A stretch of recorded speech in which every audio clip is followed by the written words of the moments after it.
is about retrograde planets. So oftentimes in pop culture we hear, oh, Mercury is going retrograde, so some sort of shitstorm's about to hit us, right?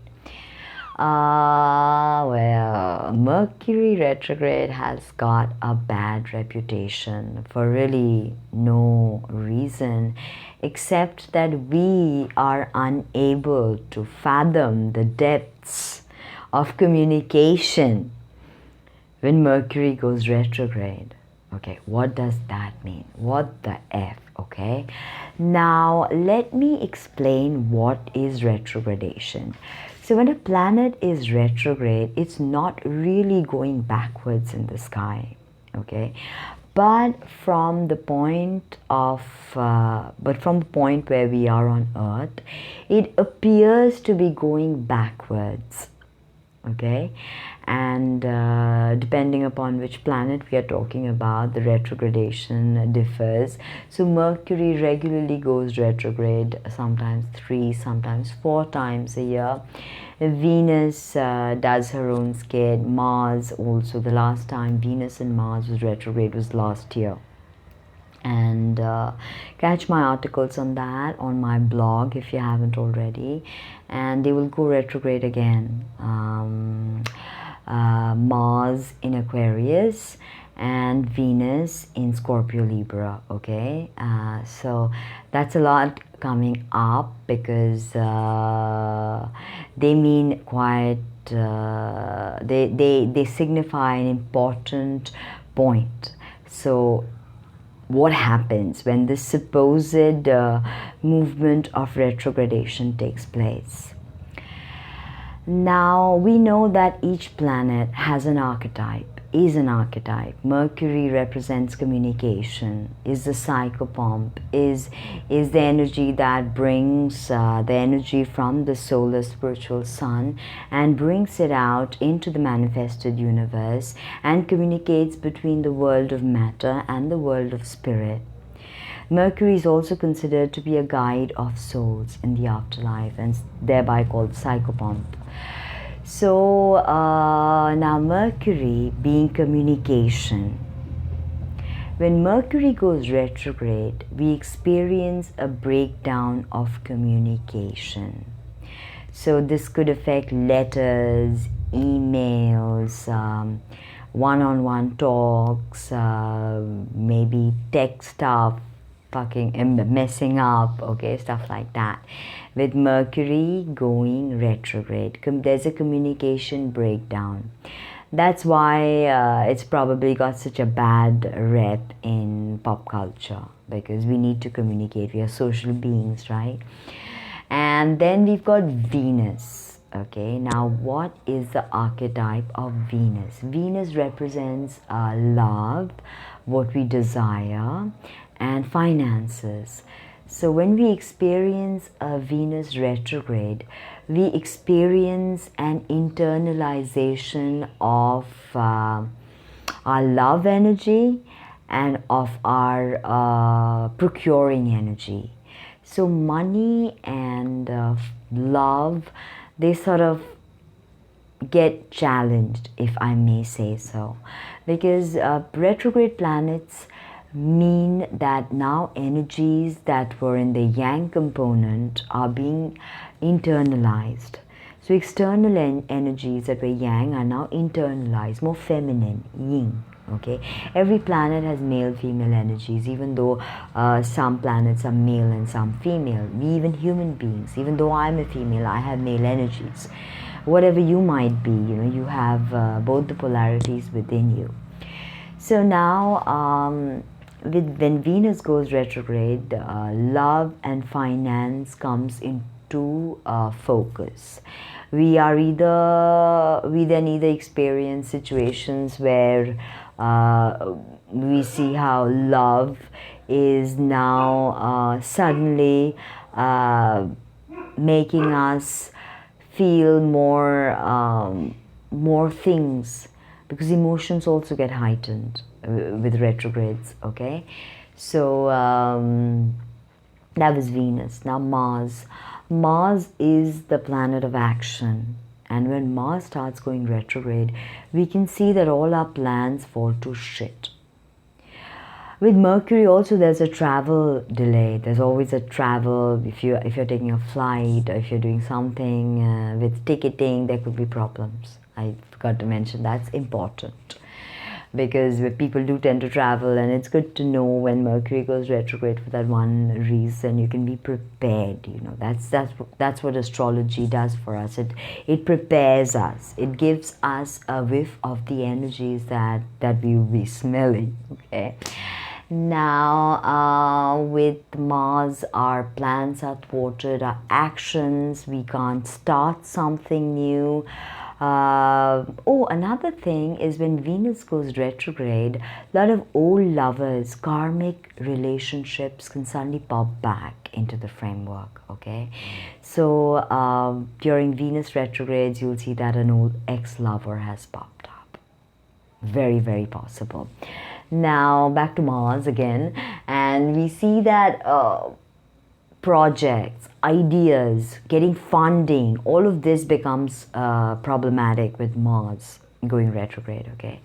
And it's best at that point not to start something new, although it's nearly impossible not to, because Mars has quite a over 1 month, I think, I forget the dates, but over a month that it goes retrograde. So there's going to be this energies that become more internalized, and Mars hates becoming internalized. Even Venus is not internalized, the Moon is. So that is how Mars retrograde affects us, okay? Now, after Mars, we move on to Jupiter, okay? And Jupiter is the planet of expansion. And when Jupiter starts to go retrograde, we may see that depending on which house it is going retrograde in, all the themes of that house, we begin to feel a contraction. Maybe if it's a second house of income and Jupiter is going retrograde on your second house of income, then you might see that suddenly funds are getting tight. Okay, you might experience that. If it's third house, you might experience communication problems or breaking forward with media work. Okay, fourth house, family problems. Always fourth house is a family. So that's how Jupiter's energy works, you know. And then we have Saturn. Now Saturn is the planet of constriction, of restrictions, of boundaries.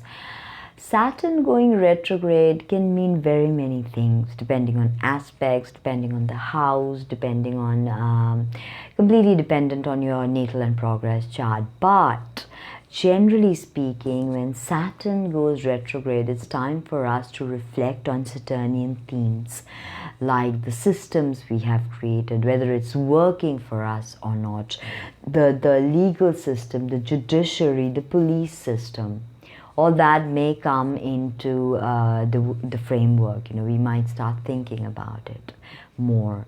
Now, Saturn again, of course, all the planets and all the houses and the aspects. I don't want to get into that every single time. You understand that in your natal chart, the retrograde happens in a particular house, in a particular sign.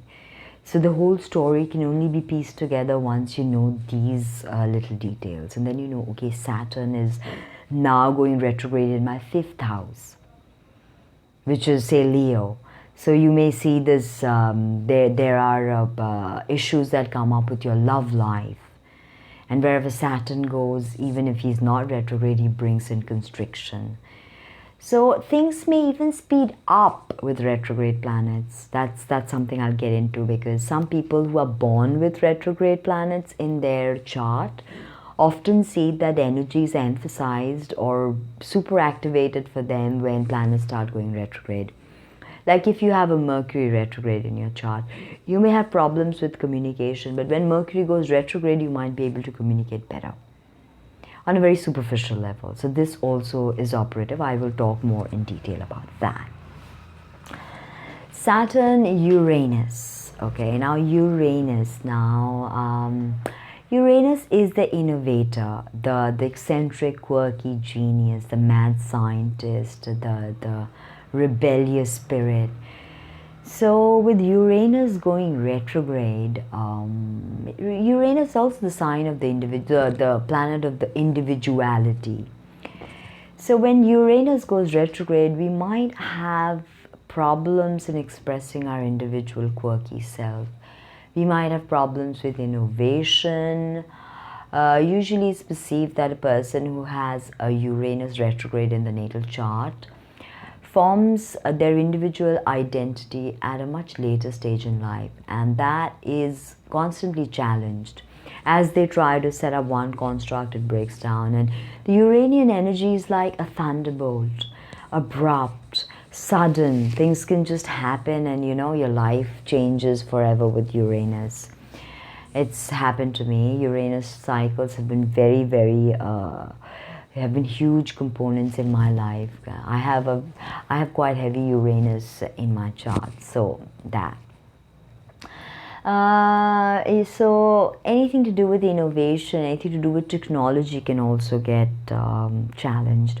Or somebody may be working on some project and they can suddenly put their findings after the retrograde out to the world. So Uranus works in very, very, very many ways, and it's very interesting, the energies of Uranus actually. And then you have Neptune. So Neptune retrograde is more about internalizing your energy, more about you going within. Neptune is a planet of spirituality, the higher octave of Venus. So having Neptune go retrograde on, of course, whichever house it is falling, whatever sign that is, keeping that story in mind, you will understand where you need to be more spiritual. How can you internalize this energy more? How do you experience life from within? Because everything is actually from within to without. We go about experiencing this world, but what we don't understand is everything is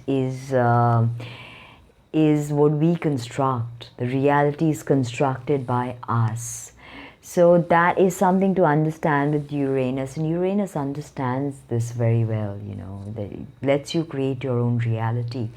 Even if you have redundant structures in your life that are really not working for you, if you're going through a Uranus transit, Uranus is going to come right out of nowhere and shock the hell out of you. Okay? So that is the Uranian bolt, the thunderbolt, the Tower card. Okay, that was Neptune. Sorry, I was talking about Neptune. So Neptune is about internalizing your spiritual energy even further. Now Pluto. Pluto retrograde will bring into focus themes that are Plutonian, like death, rebirth, ancestral work. In fact, Pluto going retrograde happens for a lot of people in their natal chart. A lot of the generations have Pluto retrograde. But that just means that systems of government that Pluto rules, systems of our sexual understanding, all of that gets heightened with the Pluto retrograde. So even death, even near-death experiences, I have seen, happen with Mars-Pluto aspects, okay?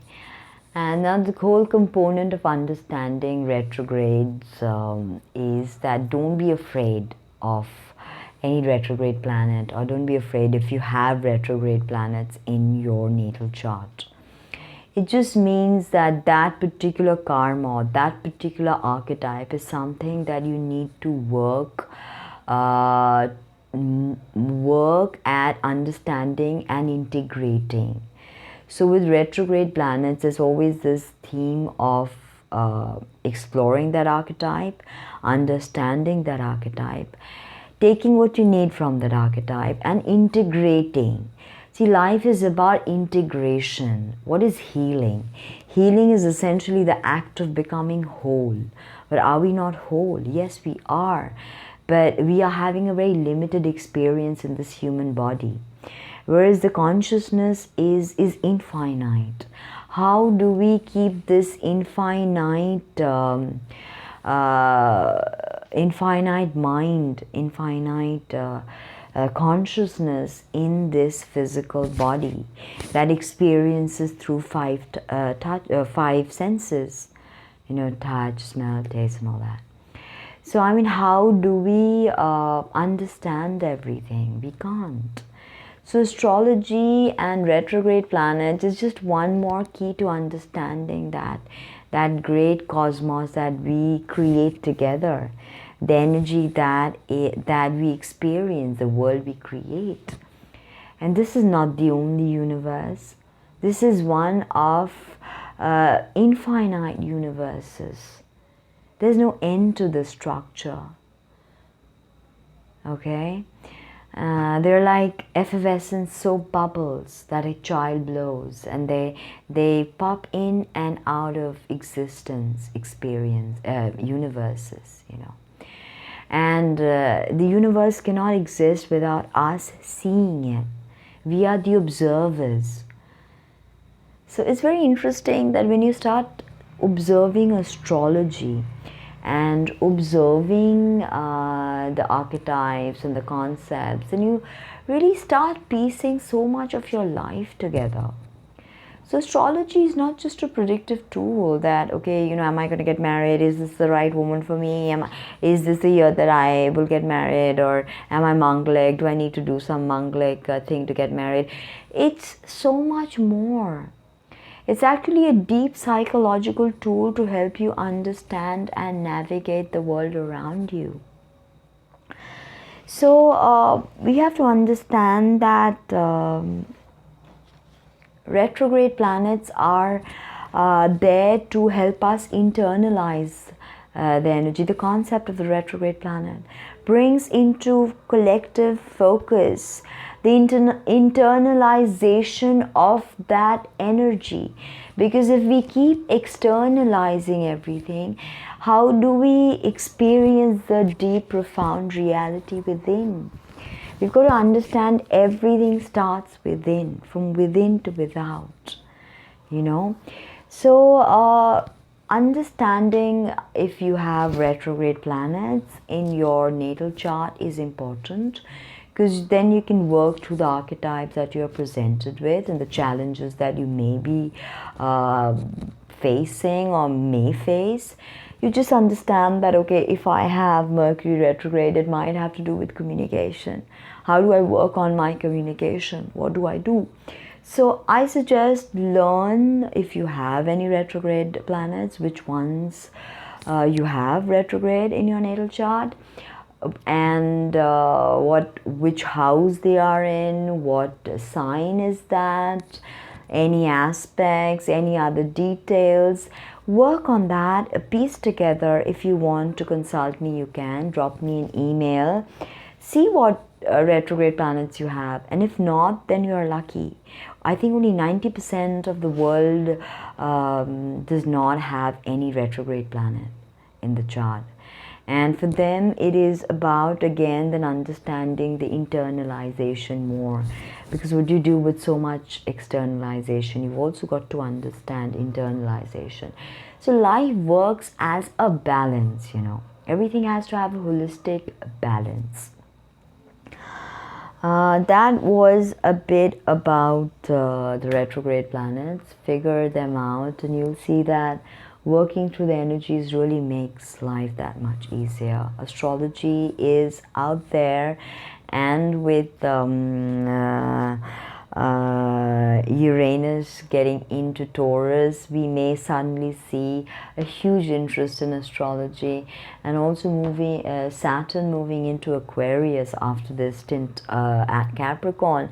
We may see a huge expansion of astrology. Anyway, millennials are very, very interested in astrology. So this is big, you know. So get on the thing, get your chart worked out. And another thing, very important aspect of this retrograde is if you have a retrograde planet in your chart, then see the degree and then see the sign and then find out the Sabian symbol. And if you see the Sabian symbol, your karmic lesson will become easier. If you don't understand what I mean, get in touch with me. But if you do, then I would suggest check all the Sabian symbols of all your planets and everything in your chart. But definitely check the retrograde planets, if not anything else, It'll give you a very good idea as to how you can work with the lessons that are being presented to you through your natal chart. Sabian symbols add another layer of meaning to exploring your psyche and your inner being through astrology. So it's a very profound tool. Use it. Thank you very much for stopping by and watching this video. I am Tina from Tinaheals.com. Find me on Facebook, Instagram, Twitter. Subscribe to my YouTube channel if you haven't already. I will be coming out with loads and loads of interesting esoteric information. So stay tuned for more. Show me love by sharing with your friends and letting other people know that I exist and letting them know the work I do. And do consult me if you feel you need to. Thank you. Bye.